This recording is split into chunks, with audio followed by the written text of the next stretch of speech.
akkanatti hin finne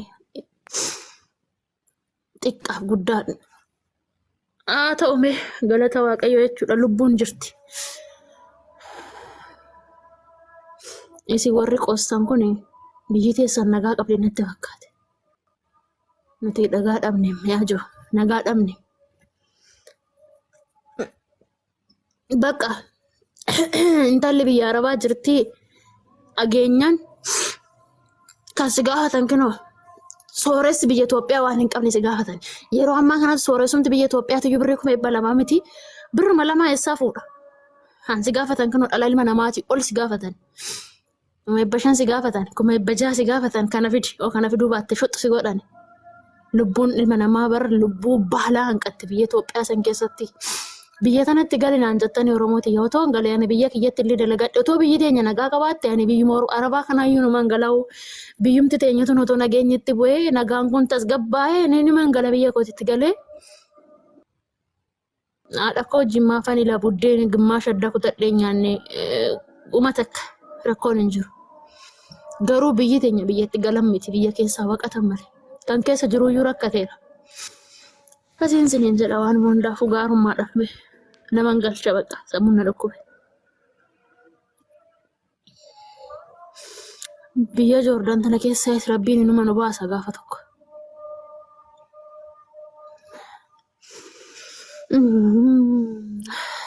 Singalchuu dide silkii.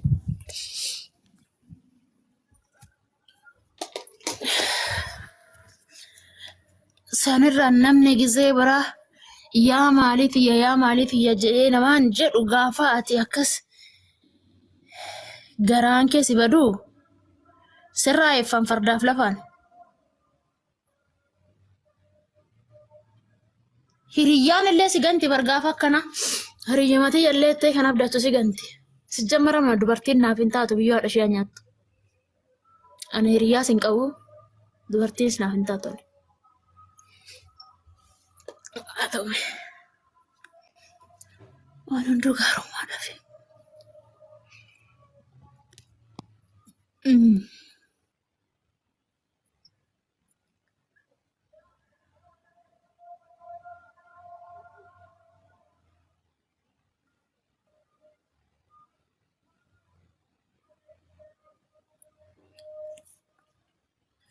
Abiyyi Ahmad yaa tolu biyya fuudhee allayyaatti ishii gate. Biyya Oromiyaa biyya akkasittiin bareeddu sana allayyaatti ishii balleesse. Filiis ganni takka immoo na galchichaa jirti meeqoo isin galchaa dhaqu. Inoo si galchi. Ani amma waa takka koosummeessuu hin danda'u sammuu kiyya gaarii sana baasuu dhabe dhugaa. Wanti tokko sitti madheetanii waan dagaataa na galchisiin jedhuu fi lubbuuti wanti tokko si rakkisuuf hin jiraanii. Wanni si rakkisu kun immoo kenniko tarii namni akka kiyya miidhame kun akka hin miidhamne yookiis immoo namoonni sagalee qabdan namni illee isin dhaga'uu danda'u. Nun warra fakkeenyaaf biyya Arabaa keessa taa'ee waggaa 5 waggaa 6 hojjete deebi'ee lafa duwwaatti biyya Arabaa kushiina namatti ashagamne hojjenne deebinee marki keenya keessa haaraa keessa jirru. Namni akka kiyya miidhame hojjiraatu hundumaa keenyaaf akka sagalee nu taatan dhugaa isinii jedha. Namoota baay'ee natti fakkaata. Waggaa 4 mana namatti ashagamne waggaa 6 waggaa 7 ashagamne hojjenne biyya kamnu sila daa'imaaf hin taane hunduma keenya akkatti miidhamne jira. Biliis hunduma warra akka kanaatiif akka sagalee taatan ganni koo dhugaan isin jedhaani waggaa 4 fi 4 hojjedhe. Baadoo bakka har'aa ani qophaa'etti gala jedheeti viizaan koo biyya Arabaa keessatti narratti dhufe. Garuu namni akka kiyya miidhame yoo jiraates hundumaaf iyyuu akka sagalee nuuf taatan maaliif yoo galle hojii hin qabne as teenyee hojii hin qabne biyya Arabaa nutti ulfaate humni nuti dubartiidha. Inna biliis Oromoo koo hundumti keessan warreen akkanaa kanaaf akkanuma birmattan ganni koo hunduma warri xiqqoo ishee namni illee siin dhaga'uu danda'u biliis nu birmadha ganni koo sagalee nu ta'a.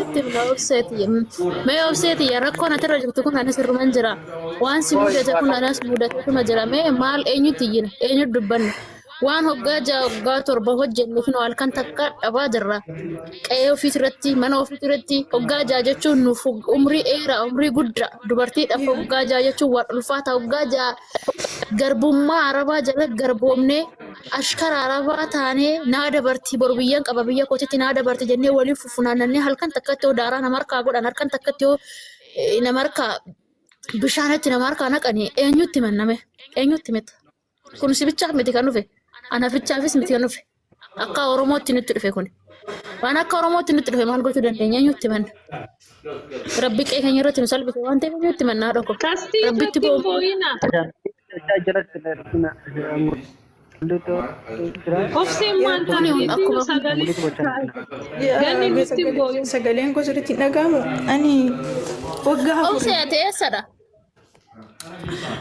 ani shawaadhani. Laala biyya arabaa keessa moo biyya arabaa moo shawaa jirta? Dubaayii waggaa afuriif ji'a lakki biyya arabaa si jee Dubaayii waggaa afuriif ji'a afur jedhee duwwaa kalaas baadoo jechuudha harki kiyyaadha Maal duwwaa. taate? Mootummaan irraa dhiige qabna. Rabbi isaa deegu. Kaleessa inni ijaaramu lubbuun jiru. Ennaa diigamu garuu inni akka waan inni dhalateetti uummanni mana nurraa diigama jechuudha. Erga diigamte ijaarame waggaa 5 waggaa 6 har'a garuu immoo ijaaramu yeroo xumurtee keessa jirtu keessatti keessa gad darbatamte muluun isaa mataadhaan dhaabatu. Nuti warri kushiina namatti ashagamne kontiraata hojjenne gubanne kun namatti dhagahamuun dhiisu. Kanaaf rabbi duwwaa nuuf kadhadhaa. Namoonni akka koo miidhaman immoo tarii baay'ee ta'uu danda'u.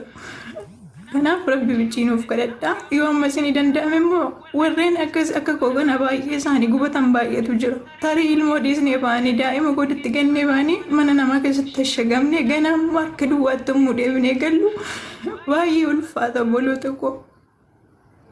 Kisaaraa jechuudha. Namni akka koo kana kisaaraa taatan rabbi kadhadhaa waan ni godhanii hin jiru dhugaa rabbi. Biyya qabna innaa biyya namaa keessatti hin hojjenne inni hojjenne sun immoo duwwaa. Shaggarirraa bitattee turte atis? Eeyyee. Bu'uun obseeko. Rabbi jira. obsee obboleettiiti yaa waaqayyoon maal gochuu dandeessu maal gochuu hin dandeessu wanni godhan lubbuun tun nama mararti of keessa sit godhanii of keessaa baasanii jechuun in ulfaata laa nan beeka siif hin hubadhaan gubaa kee siif hin hubadhaa maal goonare eenyu himanna ammaan booda dalageetoo lafa sannan bitadhe yoo jettillee hin dandeessu jireenya baay'ee itti dhabne umrii baay'ee itti dhabne itti dadhabne maal gootare anni godhanamtu hin jiru. Waggaa amma kana turte nuti dubartiidha. Waggaa amma kana biyya hambaa keessa hojjetu agartuu ani nuti hundi keenya dubartiidha. Kan hojjennu immoo itti jiraachuu yookiin daa'ima itti guddisuu. Garuu ammoo akkas ta'ee baaduu hundumtuu ta'uu dhugaa. Garuu ani qofa miti nan beeka namoota baay'eedha. Mudannoon akkanaa immoo namoota baay'eedha nan beeka. Ijoolleen naannawaa Finfinnee jiran hundumtuu shaggaritti ijaaratu. Galmaata Finfinnee hundumarratti jechuudha namoonni qaban. Garuu Ati garuu intalli firri keenya tokko achi lafa bitattee fi shaggar kana sirreessatteetti akkamitti jaratti ni yenneeyyu? namni hundumtuu hin beeka kana namni Joordaan jirti. naannawaa Finfinnee jiraatu amma hundumtuu hin beeka. Wanni inni tokkotti namni hin beekamne hin jiru namni hin miidhamne illee hin jiru namni akka kiyyaa baay'eetu jira. Amma isinii danda'ametti rabbiin Inneen tun hubata. gaafa kaleessas ijaarramtuu ilmaan Oromoo qe'ee irraa buqqisteet ilmaan Oromoo boochisteet ijaarramtee jechuudha. Har'allee waanuma santu nutti deebi'e. Finfinnee bichaa miti bar ijoollee. Bar amma isin iyyii mootummaan mana kasinirraa diige kana ishee amma mootummaan kan mana namarraa diige kana yookaan kaasallee isinii kennuu danda'a. Meebii waa tokko isinii laachuu danda'a. Ishee kan akkatti nama zarafan kana maal jettani? Kanaa dhaqee fudhatee caakkatti galee abbaa kee fudhatee caakkatti galee maallaqa amma kanaa fidi maallaqa amma kanaa fidu baatte hin duutaa maallaqa sanoo kennitellee yookaan hin ajjeesu birri keetti naftu haadha keetti naftu abbaa keetti naftu bar nuti waan keessa jiru wanni Oromoon tun keessa jirtu jiru miti bar kanaaf maal jettee nyutti matta. Ganni yaa galatoo mucayyoo illee dhageeffataan ture. Mudannoon akkanaa kun nama hunda keessa jira beektaa namoota baay'ee obsanii imimmaan ofii jechuudha. Imimmaan dhoksaan bu'aaran baay'ee jira. Akkasuma namoonni manirraa diigamee adaamaa jettaa amma naannoo keessatti arge ijoollee namni manni otoo waan takka qabeenya hunda lubbuu ofiitti aarsaa kafalanii waan godhan dhabanii itti caccabanii mana arabaa keessatti jireenya ofiitti dhabanii umrii ofiitti dhabanii irraa diigamee jedhee jira naannoo fi jechuudha. Akkasumallee cinaatu kanattuun rabbii galannaa ga'uuti. Namoonni akkasii baay'ee jira laakkameen dhumu. Finfinnee ani ijoollee qaamaan beeku ijoollee tokko tokko immaan bu'anii mucayyoota akka maal godhanii burraayyuun mana irraa diiganii mana isiitti namni 100 meeqa itti fixxee amma isaas deemanii abbaa isii jalaa qabanii 500 gaafatani. Nama waan akkanaatu jira. Kaan mana irra gubanii naannoo dhaladhetti gara mana 40 wayii gubanii beektaa? Waan kana jira waa onneen nu cabsu waa meeqa jira namni dhoffatee waa hedduu jiraataara. Nuti kana waan itti matamullee hin jiru. Kana rabbi himachuu malee mootummaa waan itti himatullee hin qabdu. Rabbi maal isa godhuu fi akka yaadullee ani hin beeku. Namni harmee qabu harmee irraa dhalate namni namarraa dhalate garuu kan namarratti hin dalagu. Finfinnee silaa dhiisin namoonni imimmaan bakka galan dhabanii mana keessaa gadi baasanii keessaa ala amma ijoollee baruufin amma laal nu bira laal midhaan hin hammamne midhaan hammatee gabaree midhaan hin galfanne warii silaa gurguree fixe wariin abataan gurguramee dhume sigalee xinnuma shi waa dhageenyaan intalli biyya arabaa jirti yookaan immoo waan akkanaa biyya arabaa jira jennaan dirqama keeti bakka waan isaan sin jedha san kennuun dirqama keeti. Jaartiin bakka xooramanitti bakka nagaa kaleessa feengadda laali bejoo waan nama gubuu baay'ee jira. Kaleessa feengadda maatiin keenya akka hin taanetti nu guddisan itti faajanii itti dadhabanii qeessaanatu irraa buqqa'anii beela'anii dadhabanii asiin nu gahan har'a immoo bakka isaanii dabartee taa'anii nyaatanitti galgala keessa awwaalcha dhabsiisan jechuudha. Sabni keenya awwaala dhabe akkuma walii galaatittu awwaala nu dhoggan jechuudha. Kuni ani kana bilisummaa sin jedhuuni qabsoo sin jedhuuni mala dhabaa akkanaa kana takka dhagarre dubbachuuf akkatti dubbattu si wallaalchisa eenyutti dubbatta. Sigalee maal inni shi carraan uummata Oromoo kun maa inni karam deemti biyyi tunoo karam deemaa jirti. Oromoo agahoo mitittoo Oromoon kaleessa kadhaan beekni har'a kadhaatti gadi galee bari'aa jiru. Gabareen waan beekne abiyyi kun kami marroon kun kami itti agarsiiste kan waa takka hin beekne har'a kadhaatti gad deebi'eera bara. Har'a lafti nu bira balgii qotama silaa sa'aatii ammaa kana balgiin qotamee balgii facaafata namni. Balgii san immoo ganna nyaata silaa. Ankaan balgii san qotachuu miti kan namti makaraan qotamee yuyyuu hin galleerra maasarraa hin galle. Sanirraa mara sirra gubani namni abbaa kanaas hin jedhu hin jiru abbaa fedhe ajjeesan kan fedhe gadi guuraa gadi baasanii akka namaatti miti gasi qalan akka namaatti miti gaduutu bara akka dhala ilma namaatti miti gaduutu ilmi namaa akkasitti miti gaduu bara ilmi namaa oo jilbiiffate dhiirri oo jilbiiffate silaa dhiirri gatee biraa deema dhaabatanii sirra dhaabatanii si gorra'uu jechuudha. Haadha biratti ilmoo gudeeduu jechuudha. Waan akkanaa keessa jirra bakka biyyi teenya waan akkanaa keessa jirti. Sammuun nuti qabu biyya arawaatitti kufiin arawaa keessa sammuun nuti qabu bilbiloo bilbilame maallatti himanii. Ganni waan ta'e beektaa waan ta'e beektaa nuti Oromoo maaltu du'ee waan akkanaa keessa jirra si ganni ilaale. Nuti Oromoo yeroo qeerroo san namni tokkummaa falmata.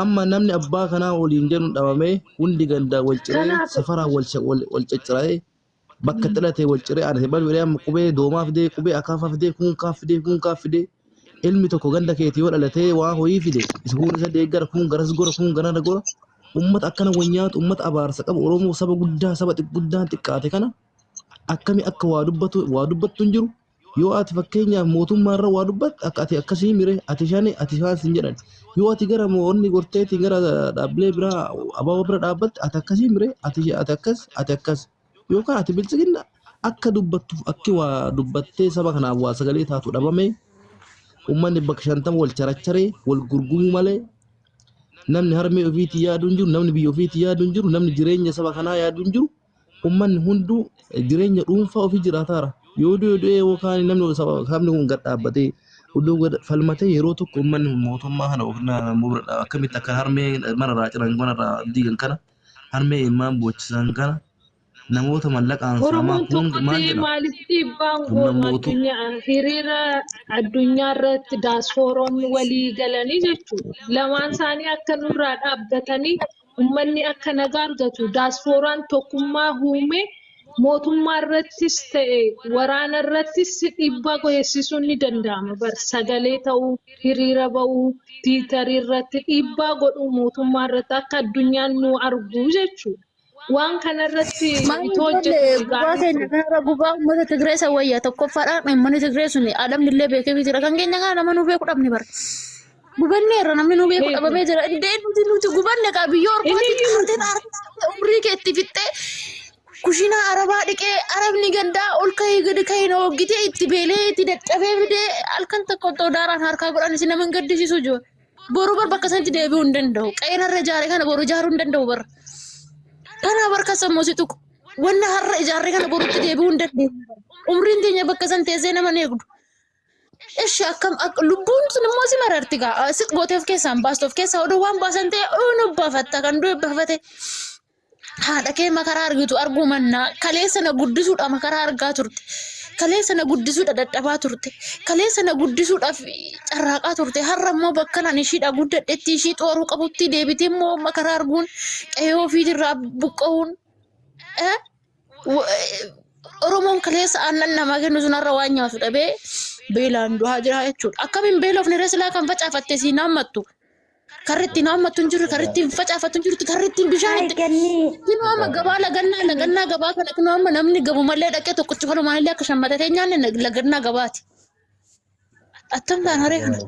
Lagannichi xuruudha. Hiriira ba'uun Oromiyaa keessatti guutuun ganni furmaata jijjiiramni dhufuu danda'a.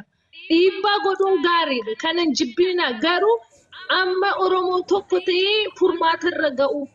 Kanan jibbiina. Hiriira uummanni ba'uusaa. Bakka jirtu iddoo jirtu laali maaliif boossaa? Akkam jirtanii? Mbooyin maaliif boossaa? Bakka iddoo jirtu laali of dhabaa jirta koo? Rabbi jira. Yoo manni ijjigame manatti ijaarama. Sammuun keenya warraa qeera. Ganni Diiniin gammatti Rabbi jira. carraa nu kenname afaanuma lamaan dubbadhe bu'aa ganni bareedduuti hin boo'inii ilaale maarseete ganni kana hundarraan wanni nu ga'ee gabrummaadha Oromoon tokkummaa dhabuudha Oromoon wal faffacaatutu kana hundarraan nu ga'e biyya keessatti maqaa waraanaa adda bilisummaa Oromootiin qaama hedduutu hidhatee jira nus akka keetti kanarratti miidiyaa irratti ba'anii hin boonye malee qa'ee abbaa keenyatti bar sangaa manaa baatanii fuulduratti qalatanii nyaatan warri maqaa waraanaa adda bilisummaa Oromootiin oskaadatti hidhatanii jiran. Siif galee kanaafuu boo'uu odoon ta'in Oromoon harka wal qabannee mootummaa kanarratti muyitti godhadhu mootummaa kanarratti Abo wallahi du'aayi rabbiin siyaasa barsiisuu waldaa maal goone. Kanaafuu ganni teenya miidiyaa irratti baanee Muyitti qabadhaa beeni muyitti qaba godhu. Wal qabu tokkummaa keenya uumuun mootummaa kanarraa dhiibbaa